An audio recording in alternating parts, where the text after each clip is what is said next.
Thank you so much. Well, welcome everyone. We are so delighted to have you join us this afternoon. Innovate BC Wednesday. We are here every afternoon, every Wednesday, not every afternoon, every Wednesday. So we are glad that you are here. I always like to give a shout out to Creator for the gift of this moment. You know, we have this virtual community that we can still learn and we can still share story and experience with one another.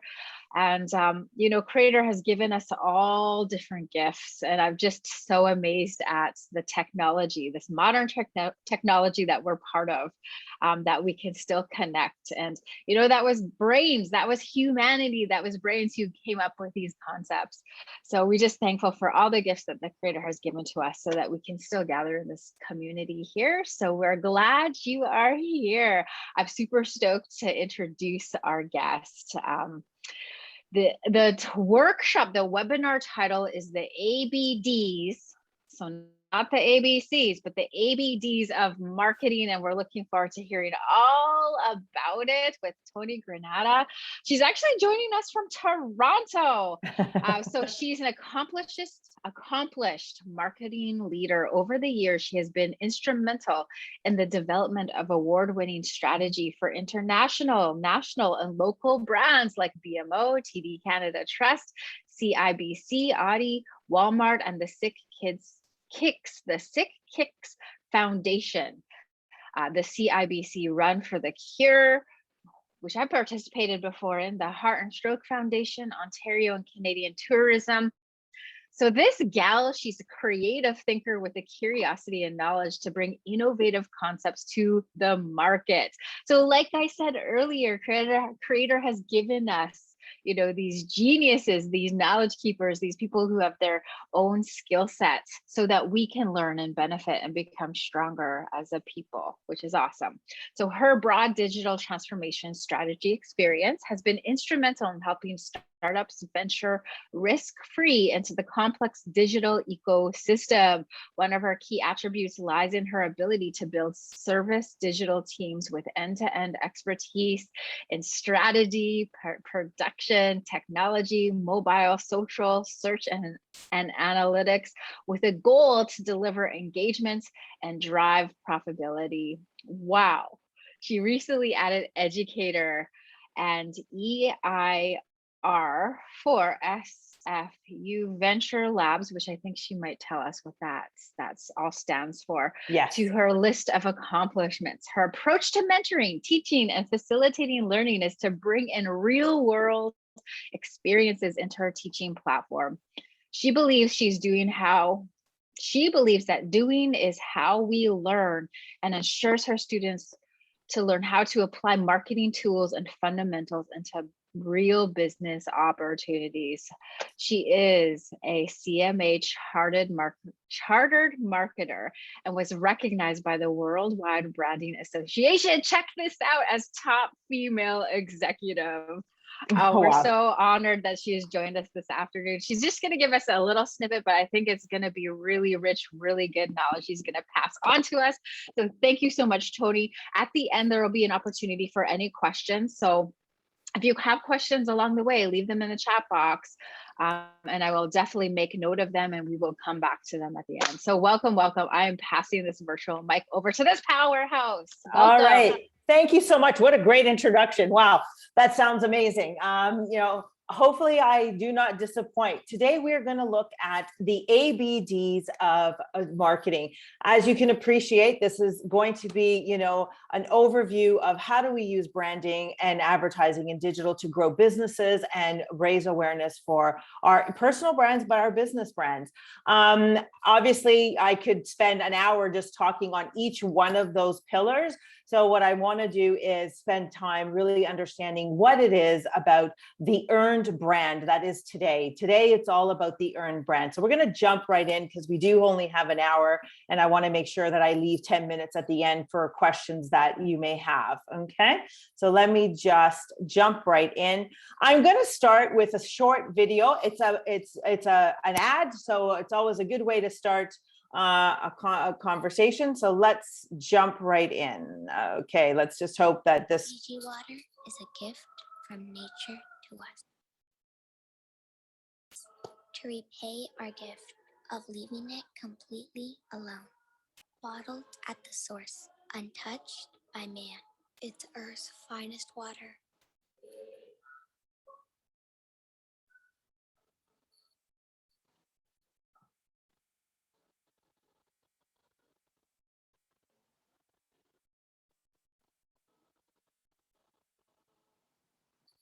Fiji water. So that's an ad, right? And when you look at something like that, you all understand who the brand is for that ad, right?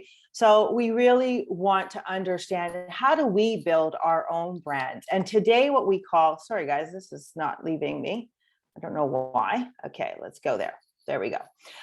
One of the things that's happening in today's world is that we're living in a world which is called earned brand, right? And what earned brand means is that this is a messaging and a platform and a belief of what consumers think of us as a brand. In the past, brand was all about what the company thought. And it's still important to be able to go out there and talk about who you are, what you stand for, what your mission and values are. But it's up to the consumer to believe that. And we're living in a world where the consumer has the opportunity and the choice to engage with your brand or not engage with your brand. So that's why we're in the world of earned brands. And this is not just about a story that we're telling. It's demonstrated based on everything that the consumer is experiencing when they pick up the phone, when they come to your website. That's what we call the earned brand and the experience of the brand. Okay. The earned brand has a world view and a belief system. It's a purpose and a reason for being. Who are we as a company? What do we stand for? What do we believe in? And that's what we mean about the earned brand. So I'm going to talk to you about, how do we establish that earned brand for our own organizations, and how do we get customers to, come on board with those, with who we are as a brand. So one of the things that we all know is, we need to look at that bigger picture, and that bigger picture of the brand, of who we are. What is it that we can influence? What is it that we as a brand can control, and what we cannot control? Understanding that, and, actually identifying what is it that we can influence, what can we control, and then what we cannot control is the first step for us to really start earning that brand recognition and who we are as a brand. Okay. So when you think about it, what we call co-create the future. The brand is no longer the proprietary tool for the company that founded it, but an ongoing negotiation that we have among the founding company and its own workplace and the customers who have invested in the end product. That was what was said by Fast Company, and that is the reality of what we're living in today. No longer can we go out there and say, this is what I stand for, because the reality is the consumer is going to choose what they believe your brand is going to stand for, right? And they are a co-creator of who you are as a brand. So keeping that in mind is really important. Keeping in mind that every single touch point that you have with your customer is a reinforcement of who you are as a brand, right? So keep that in mind. It's every single touch point, be it the phone, be it the website, be it your digital or social. They are making an assumption, and they are in their minds putting in what they believe you stand for as a brand. Right? So we co-create for the future, right? We're co-creating for those brands. Remember, it's not what you say it is. It's what the consumer says it is.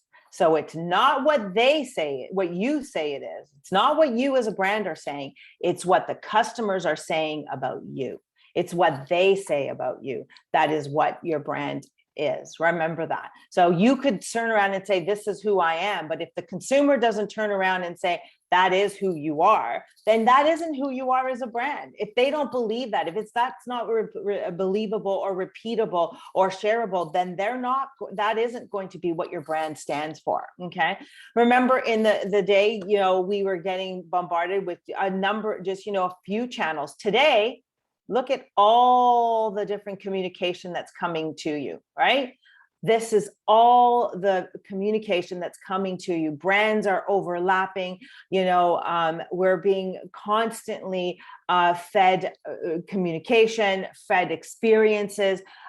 It's a very congested environment and a marketplace. So how do you stand out as a brand?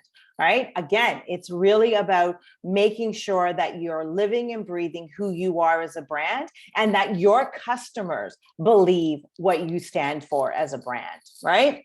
So the power has shifted from the organization to the customers. We see this every single day, just with, the content that you're consuming. You're choosing what content to consume, and then you're choosing what content you're going to completely ignore. So that power has shifted from the organization to the customers. The customer has all the power today.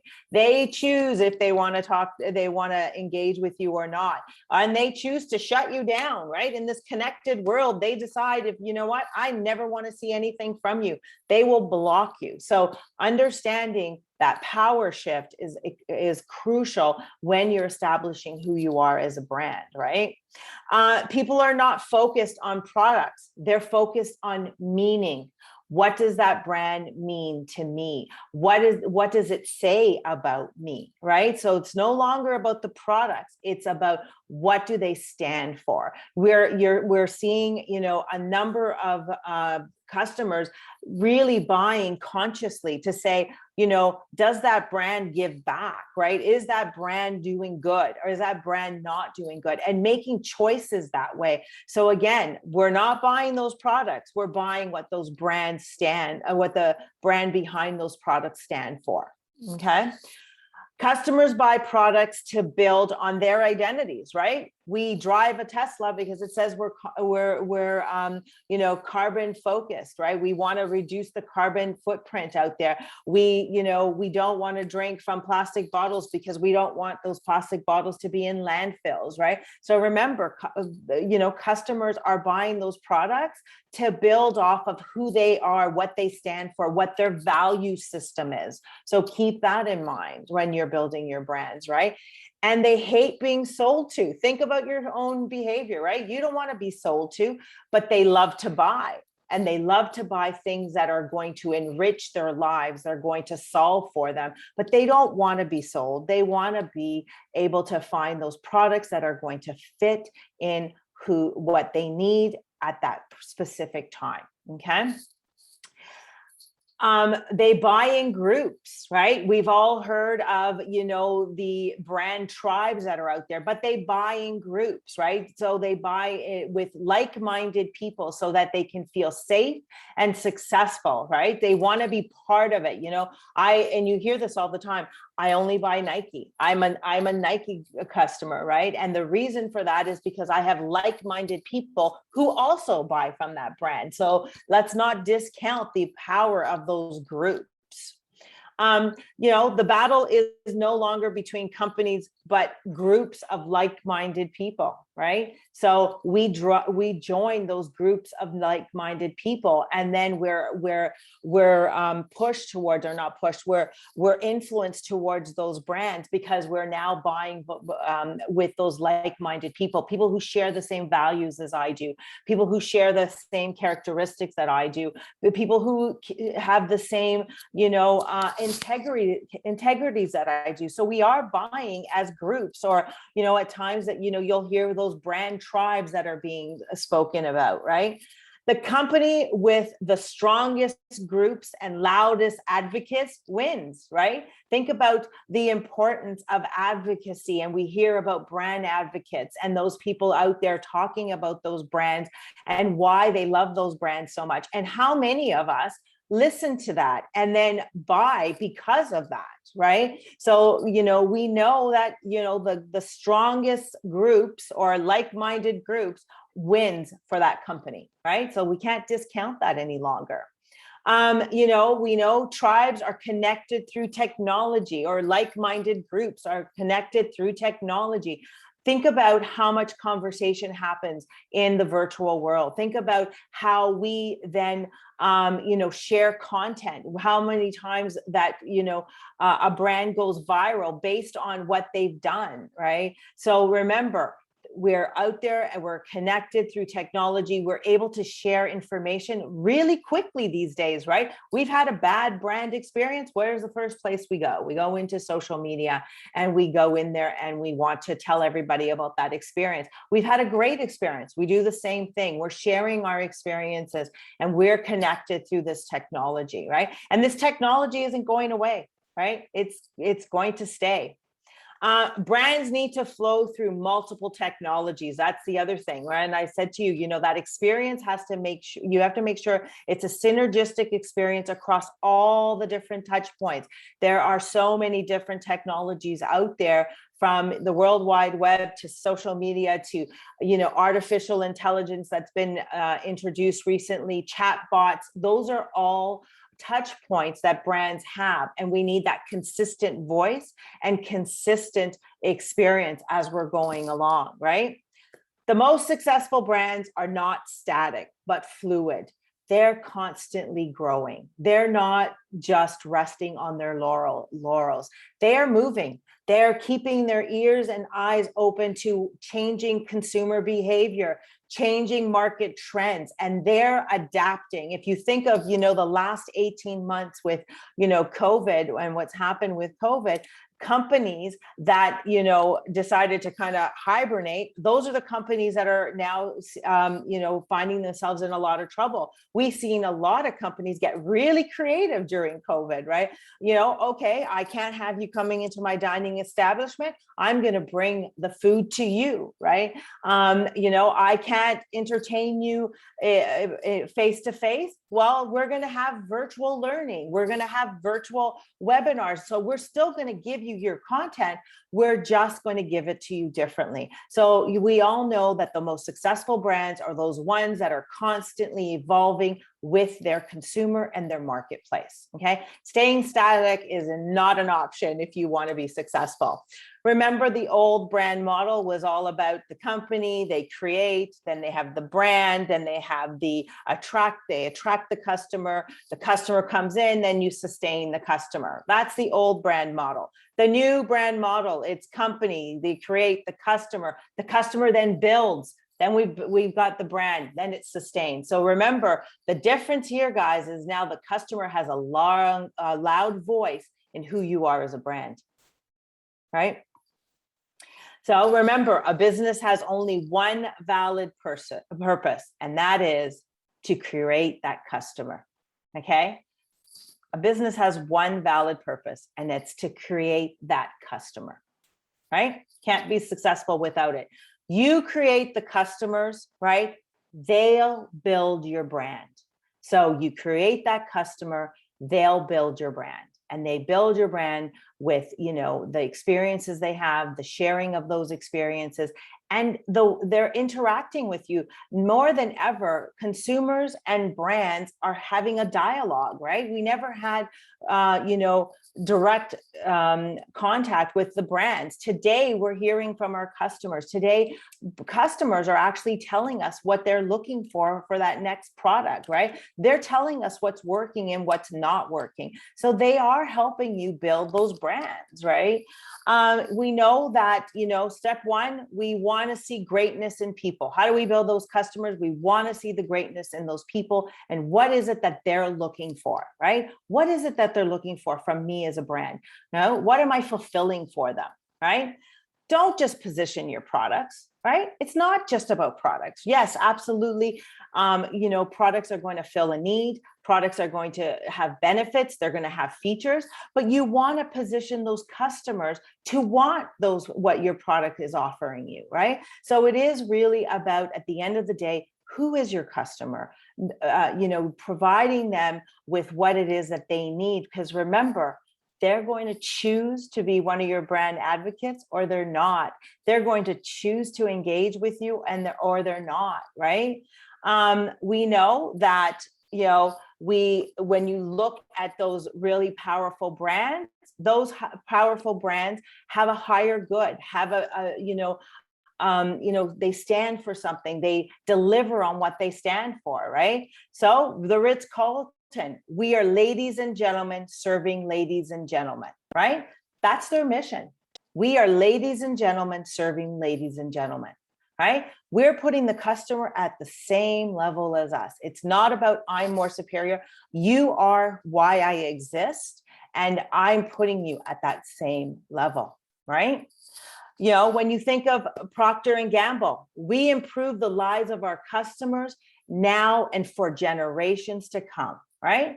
When you hear that, you know that's who Procter and Gamble is. That's their brand. And if you ask a consumer, they're going to, and one of their consumers, that's exactly what they think about of that brand, right? They're always introducing products to help me do things better and faster and easier, right? And less time consuming. So that's who they are as that brand, right? So remember, we improve the lives of our customers now and for generations to come, right?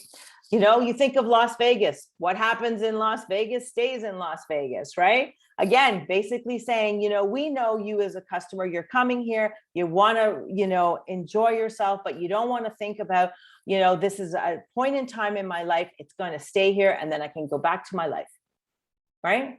So if you think of the, you know, those statements, those mission statements that I just read, each and every one of those statements as a brand stands behind those statements. And if you ask the consumer, each and every one of them will give you one component, or I mean, I can guarantee you everybody that talks about Las Vegas knows what's happens in Vegas stays in Vegas. Everybody understands that. You know, the Ritz-Carlton one, maybe you're not as aware of it, but definitely, you know, these are what they stand for. And at the core of every one of those three statements that I just shared with you was the customer. Think about it. At the core of those statements was who their customer is, what is of value to that customer, and why I exist, right? Why I'm here.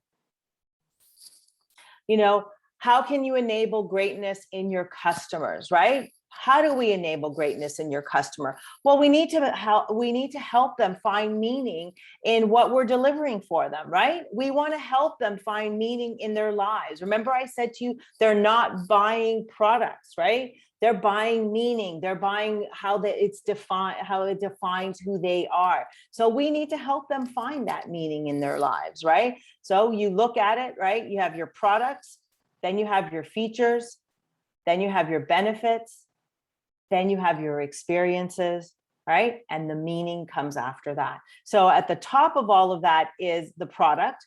Then you have the benefit, the features, right? That are going to help them make their lives easier, right? The benefits that that product is going to help you, is going to, you know, fill a need that you may have or fill a problem that you may have, right? Then you have the experience of how that product actually works for you.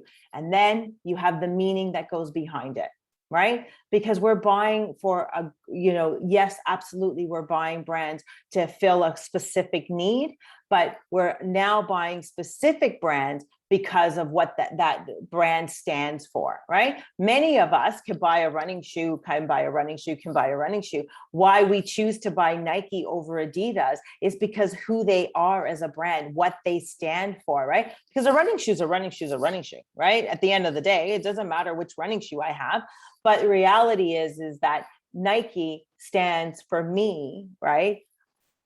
No limitations, right? That provides a lot of meaning to me. It speaks to who I am, and it's a reflection of who I am. So a lot of times we'll associate ourselves with brands that, you know, ladder up to what I believe in and what my values and integrity and statements are, right? So having more runs a distant second to being more, okay? Having more runs a distant second to being more, okay? So it's not just about all that you have. And we've been hearing this a lot. And if there's anything I would say to you has happened in the last 18 months is that we've all realized that, you know, all those materialistic things aren't the important things in life, right? We want to be more than just the stuff that we buy, right? We're more than that. And the reality is being more is about, you know, who we are, the friends that we've surrounded ourselves, what we believe in, what we're giving back. That's about being more. So having more is that distant second to being more, right? We want to be more, we want to do more, and we want to give back more, right? Customers build brands. If I can't tell you that anymore, I mean, customers are who build brands. Customers build brands and customers tear down brands. We've all heard about cancel culture, right? We're living in it, right? We're living in cancel culture. Just like the customer is building your brand, you know, if you misstep it, they'll also destroy your brand. And we've seen this. We've seen this in the last couple of years where, you know what? Something hasn't gone the way the brand wanted it to go. The consumer isn't, you know, reacting the way we wanted them to react. And that brand has just been dissipated, right? It's completely been abolished from where they are. So remember, customers build your brand. So at the core of everything you're doing, you must keep those customers at the core of it, right? Brands build customers. So just like customers build your brands, the brands also reinforce who those customers are. And that's how we drive loyalty. When a customer builds your brand and then you're building the customer, guys, that's how you build a loyal following. That's where you get those advocates where they'll go nowhere else. And that's, as a brand, that's where we always want to be, right? We always want to be at a place where we know that they're not going to buy anything else. It doesn't matter, right? If I'm on sale or if I'm not on sale, they're going to buy my brand because I have built who they are and they've built me, right? So we work together. Customers and brands need to work together, right? So the big question, if I buy this product, what does that make me? What does that say about me? How many of us are doing that these days, right? We're buying products because it says something or it represents who we are. And we have a whole group of demographic that, you know, that Gen Z and that millennial, which is all about what's your brand doing for, you know, the community? What's your brand doing for the environment? You know, we are now more than ever conscious of the brands that we're buying. So understand that that's what the customer is, you know, the question the customer is asking themselves every time they're making a purchase, right? If I buy this product, what does it say about me, right? And we know there's certain brands we don't want to be associated with. And we're seeing that. We're seeing that more than ever before, right? You know, we're very conscious consumers, right? So as brands, we have to keep that in mind, right? If you think of Etsy, right? Etsy equals creative entrepreneur, right? What does it say? You know, I'm a creative person. Tesla, automotive sophisticated, right? That's what it means. Twitter, information source, right? Makes sense. You know, LinkedIn, corporate player, right? That's who they are. And then YouTube, video celebrity, right? And if you think of all of those that I've shared with you, there is, you know, immediately you see how that associates with that brand, right? It's not a question. There's not one of them you sat there and went, does that really make sense? It does, right? You know, Medium, published art author, TripAdvisor, savvy traveler, if that doesn't say that, right? And then iPhone, road warrior, right? Pretty much. So when you think about it, product equals symbol, right? Product equals symbol. What the product stands for is what it symbolizes for you, and the symbol equals the product. So it's vice versa. What does that symbol represent with the product, right? Step 3, design the customers you want. Okay, we've always heard we need to identify that target audience. We need to understand who is in the marketplace for it. But let's design the customers that we know are going to benefit from our brands, right? So design those customers that you want, right? And you're going to say, well, Tonie, how do you design those customers that you want? Well, it is around the communication that we're putting out there. It is about the products that we're putting out there, and also filling in those needs, really truly understanding who those customers are. Because when we know who those customers are, then you're able to design them to how you're going to be able to reach them and achieve your success with them being brand advocates, right? So design those customers the way we want. Right? So that's, we want to design those customers for our brands, right? Let's look at a couple of numbers here, right? You're going to sit there and say, okay, Tonie, that's all great, but what does that really look like? Well, what we do know is that 10% of customers generate 50% of your revenues, okay? So, we've all heard the 80-20 world, right? The 80-20 rule where, 80% of our business is coming from 20% of our customer base. Well, we know that, right? Same thing goes through here. This is actually this. So 10% of customers generate 50% of your revenues, okay? So you don't need a large group. You just need those customers that are your loyal following, those customers that you've created for your brand, right? We also know that 5% increase in loyal customers can produce 95% increase profits. That's why it's so important to have those brand advocates. That's why it's so important for you to have that loyal brand following, right? We also know 50% of customers would pay a 25% premium before switching brands, okay? They'll pay up to 25% more than any other brand, okay, when they're a loyal customer, right? So if you're a loyal advocate for a brand, you'll pay up to 25%, okay? That's the threshold there, right? Once it hits over 25, there is going to be, some conversation happening, but they're willing to pay up to 25%. Why? Because they're loyal to the brand, they can trust the brand, they value the brand, and they can depend on the brand. That's why they're willing to pay that extra 25%, right?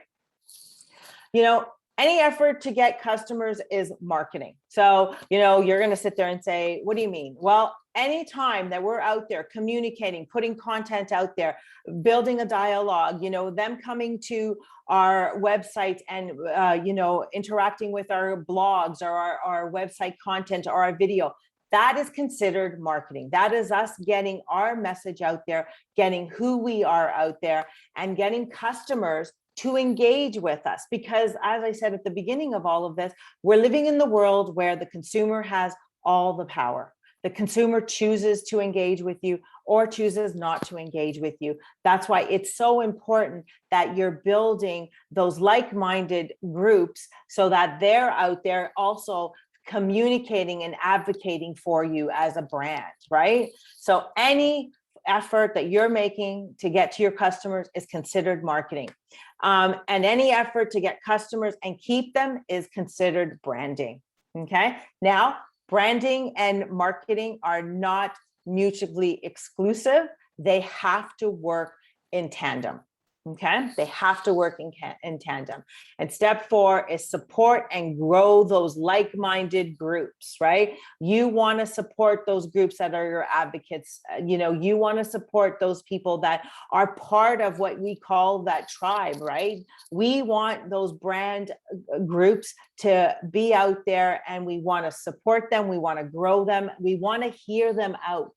We want to hear what they're saying to us, right? And we want to also build that dialogue with them. So don't ignore those guys, okay? Because those are the guys that are growing your loyal following, okay? We have market segments, right? So we all know that those are our we have our market segments, and then we have our brand groups, right? Or our brand like-minded people, okay?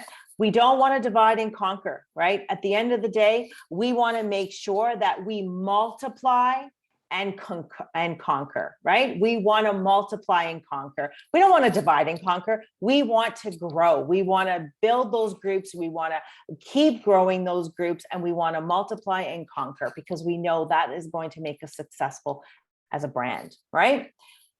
How big is the market? Well, the market can be as large as the customer following that you believe you're going to be fulfilling, right? A lot of times you'll hear, how big is the market? Well, you know what? It could be as big as your army, right? You and what army and what group do you have following you, right? So keep that in mind when you're building those brand advocates for you, right? When you're looking at the purchase funnel, when you're building your brands or your marketing communication or your advertising, guys, the one thing that doesn't change is this funnel, right? When you're starting out, you're going to be out there trying to build awareness for your brand, trying to build awareness for your products and services. So that's what we call the top of the funnel. That's our introductory into the customer, right? So we're raising awareness. They probably don't have a lot of information about who we are. As we go further into the funnel, as we're building those relationships with those customers, we're going further into that conversion to sale, right? So at the top of the funnel is us getting people to know who we are. Who are we? Introducing ourselves. So when you think about awareness, it's about introducing our products and services and brand to our customers. Then we want to build that interest. And interest means that they know who you are, but they don't know a lot about all the offering, right? So they're going to go out there and they're going to do their research and they're going to go and find out more information about you. That's the interest part of the funnel, right?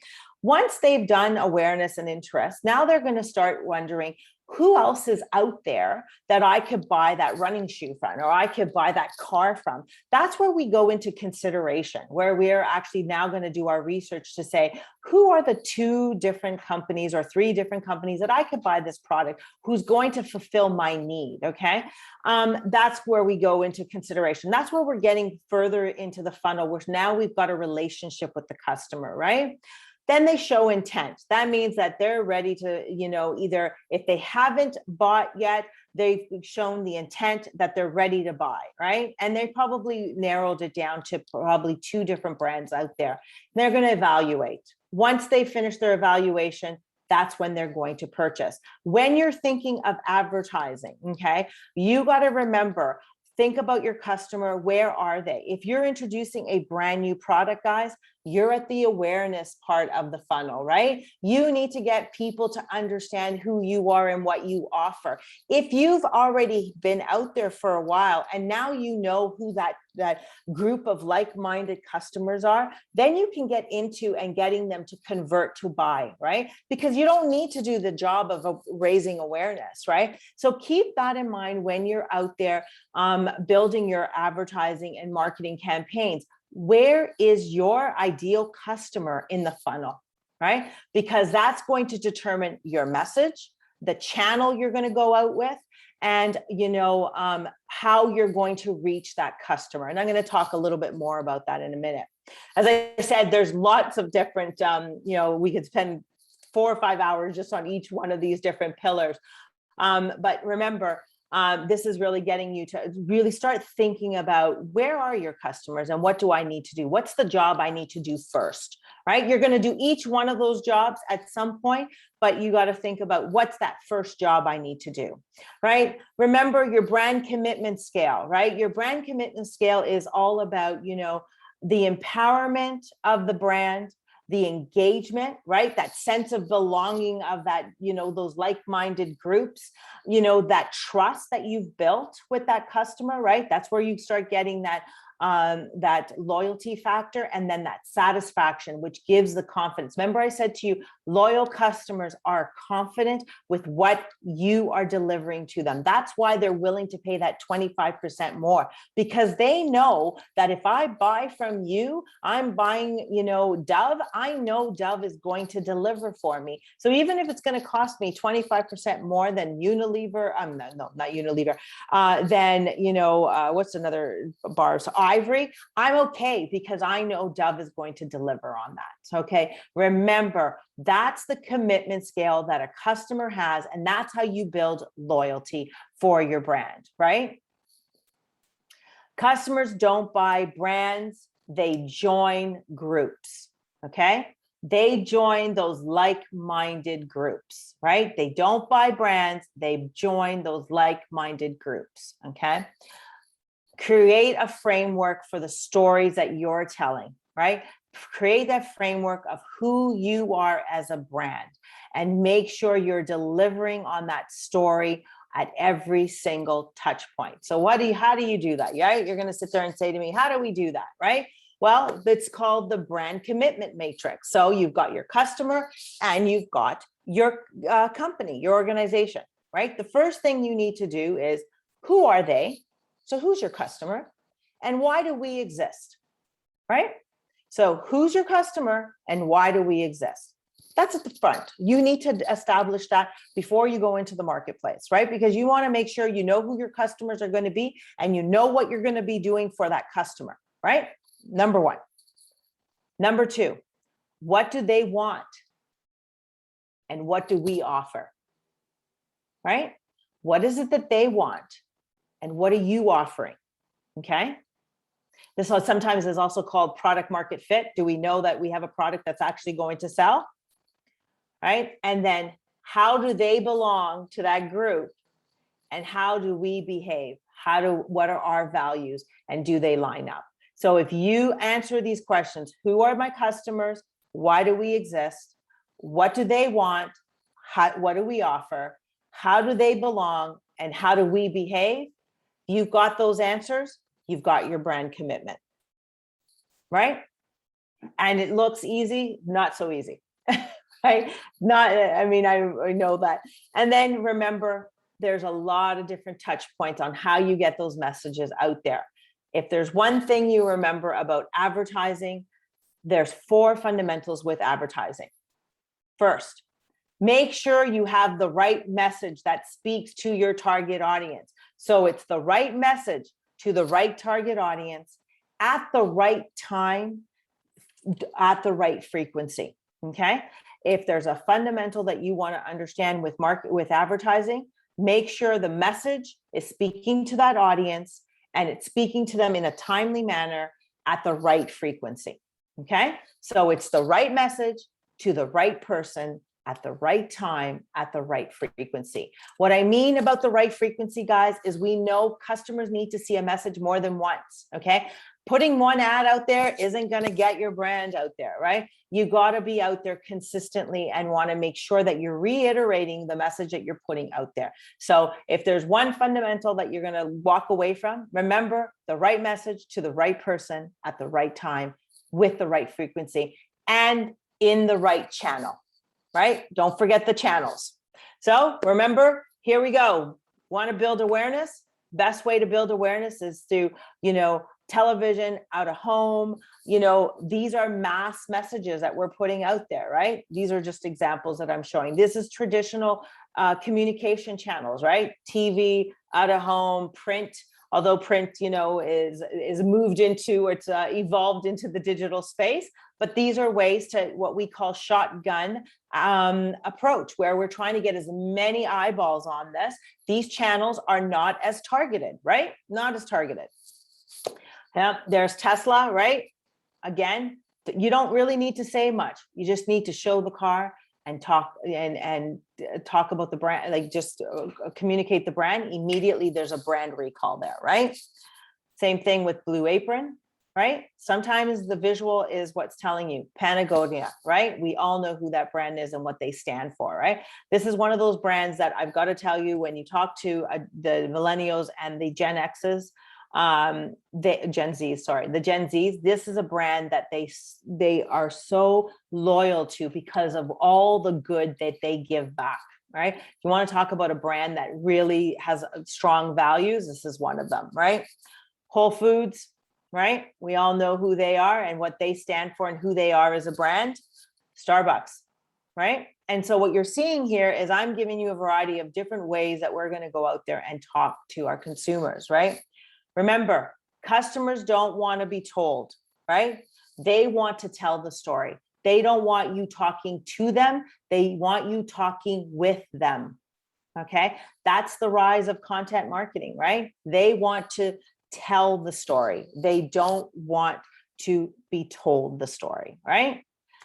An explosion of connectivity and the power it gives customer is turning companies and brands upside down, because no longer is the power with the brand, it's with the customer, right? So we know that today the choice is pretty clear, right? We need to make sure that we're putting engaging content out there that they're going to want to engage with, that they're going to want to interact with, that we keep the customer at the core of everything that we are doing, right? We want to make sure that we're delivering on that. And we cannot forget the power of digital marketing. And that, when I say digital marketing, I'm talking about the web. I am talking about third-party display. I'm talking about search marketing. I'm talking about, social media. And if you want to know why you need to be out there, guys, here's some numbers. All right. 1.02 billion people. Okay. That's the total population. 1.05 are using their mobile phones to get connected. That's 103%. Okay. Internet usage, 776 million are out there. 76% penetration on these channels. Active social media users, 678.5 million, 67% penetration. This is globally, guys. All right. We know that, we're building confidence through these channels, right? We know that people want to know what the brands are doing. We're staying connected. It provides us that connection with our customers, and we're enabling convenience, right? Think about all of what's happening in the internet space. We're buying, we're attending seminars, we're going to virtual events. That's all happening in the connected world. And these numbers are from 2020. I guarantee you from 2020 to 2021, these numbers have increased significantly, right? Remember, we know that we're going to these channels for that social self-care, right? We increase the mental health awareness. We're talking about those causes that are out there, right? We're being available when people are looking for help or questions or answers to their questions, right?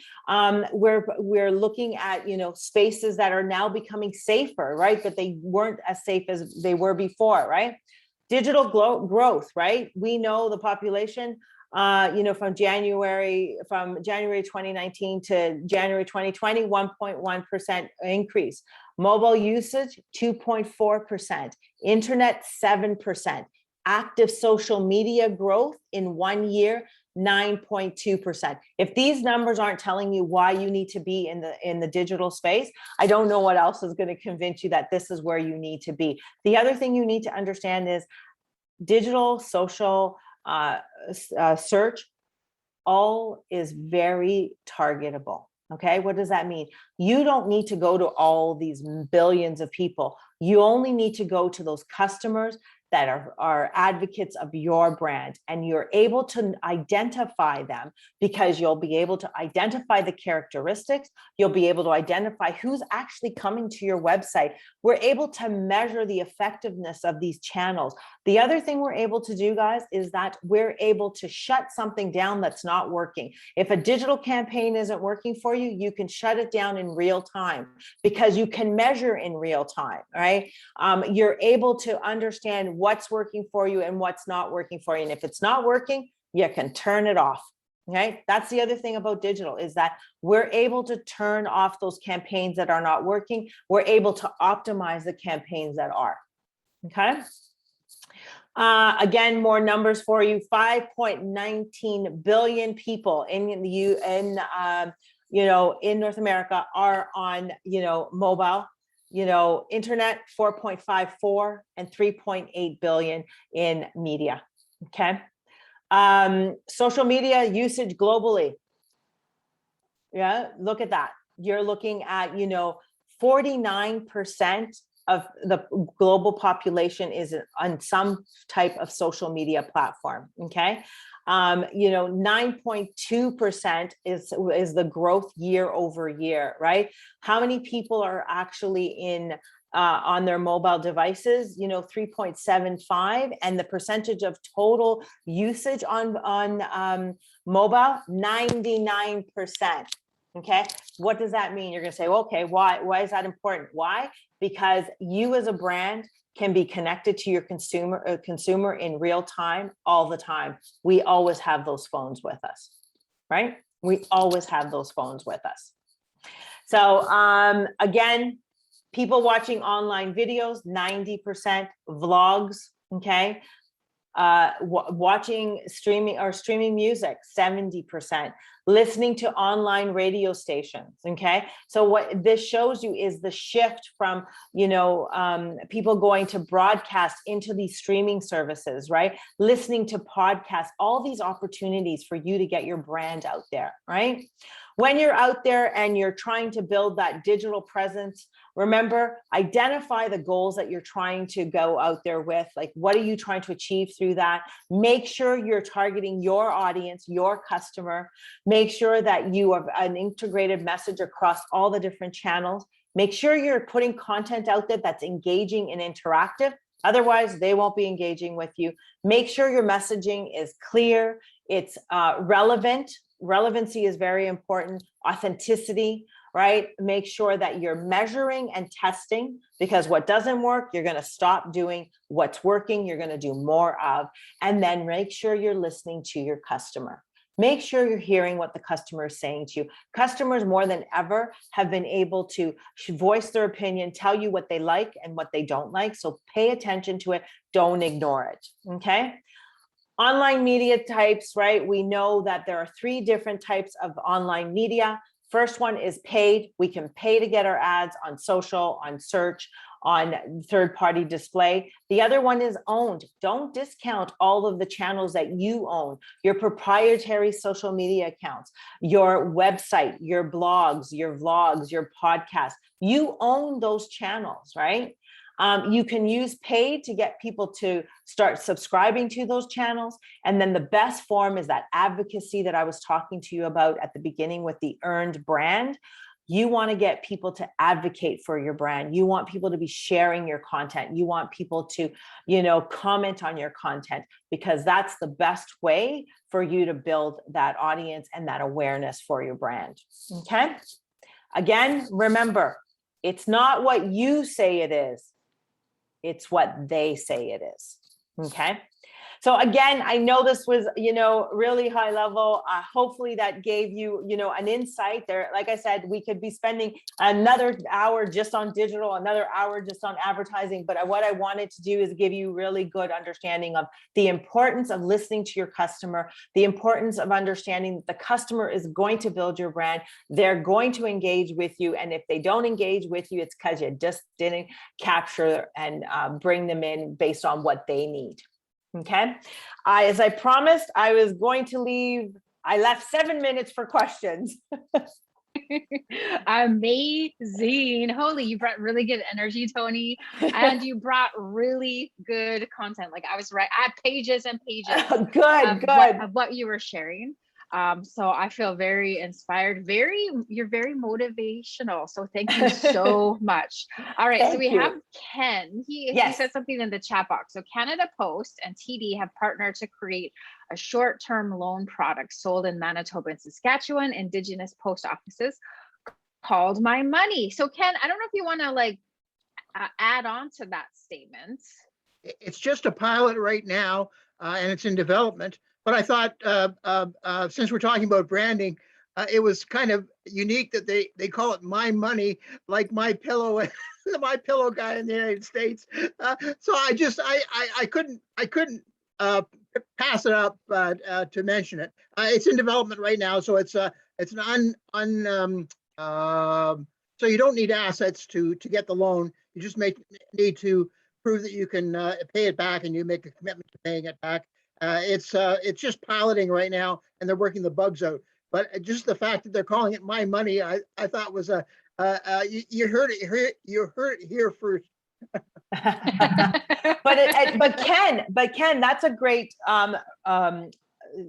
great example of how those brands are listening to what it is that the customer is looking for. Remember how I said it's really about understanding what the need of the customer is today, right? And so what they are doing is they're partnering up to be able to provide people that may not necessarily get loans because they don't have the assets or they don't have the credit that they need to be able to get those loans, but they're still going to be able to offer you that money when it's required, right? So that again is about really listening to your customer. In today's world, when I keep saying earned brand, it's because, customers have such a loud voice, right? And there's been such a loud voice about the fact that we need affordable housing. We need, ways for us to be able to, build that credit or build that, that money that's required today, not tomorrow when I've actually built that credit line, that credit ranking, because they're listening and saying, we know there's a group there's a whole group of like-minded people that this is a need that they have today. And so they're going out there and saying, we're going to fulfill that need today. And it's a reinforcement of the brand of who they are, right? Because TD is all about banking can be this comfortable, right? That's who they are as a brand. And so it reinforces the fact that we're there to make borrowing comfortable for you. The majority of Indigenous communities don't have a bank or a credit union. Yeah. But they do have a post office. So by partnering, they can make it available. And again, it's an unsecured loan. You just have to, you build up your own credit rating, and you make a small loan, and you pay it back on time, and then you can get more. So, but again, this is only development. But I was bursting when we were talking about branding. I just had to pass it on. Oh, thank you, Ken. No, that's a good one. It's a good example, but it's a great example actually of, how listening to your customers and then delivering those products that are really going to fulfill a need that they're asking for today. And that's what I meant about, you always have to evolve as a brand, because you really need to listen to your customers, because they're the ones who make you, right? And today more than ever, they're the ones who make you or break you, right? Are there any? Yes. That was great. Yeah. Thanks, Tonie. Is there any other questions or comments from the other participants? I mean, I really, really loved what you said about, you brought it all back to why we have our businesses and organizations. It's all about the people. Yeah. It's all about the consumer. And even I was thinking about me as a consumer. And yes, I connect to certain businesses because of what they stand for. And I honestly do not buy from certain businesses because of what they stand for, our support. And that integrity is so important, for us as a consumer as well. So I just really appreciated what you had to say about that. No, and it's a reality, right? So many of us, and as you were saying, I teach, right? So when I talk to my students who are those Gen X's, right, and they make a conscious effort to not buy from brands that are not doing good, right? That are not standing behind those causes that are so near and dear to so many of us today, right? And that they're not just giving. And that was one of the things that I hear a lot of, I don't want to hear that that's what you do. I want to see that that's what you're doing. As a brand, it's not about what you say. It's what I'm experiencing and what you're doing. It's not about, you could turn around and say, I'm all about equal rights and I'm all about, inclusivity. And then you look at your board of director and you're kind of sitting there going, well, how is that inclusive when it kind of looks like it's all the same type of person sitting around the boardroom table? Being authentic to what you believe in and delivering on that is more than just saying. It's not about saying it, it's about delivering on it and living and breathing it every day. And that's why I say it's what the customer says about you that gives you that earned brand, right? The brands that we truly we look up to and we respect, it's because they live and breathe what they say every single day. Yeah, absolutely. Right? Yeah. And as a business owner myself, I feel like you have given me some really good takeaways, and just coming back and looking at my customers and who am I speaking to. So brilliant presentation today. We're so honored that You're too kind, Michelle. It was my pleasure. I truly enjoyed it. Like I said, I could dive deep in each and every one of those, but I wanted to give you guys the ABDs of marketing. And you did it. So thank you so much. And no wonder why you are recognized by the Worldwide Branding Association as a top female executive. Wow. You. So thank you so much for lending your knowledge, expertise. This has been really rich this afternoon. Thank you everybody for joining us. And we hope to see you again. So all right. Peace. Take care. Take care.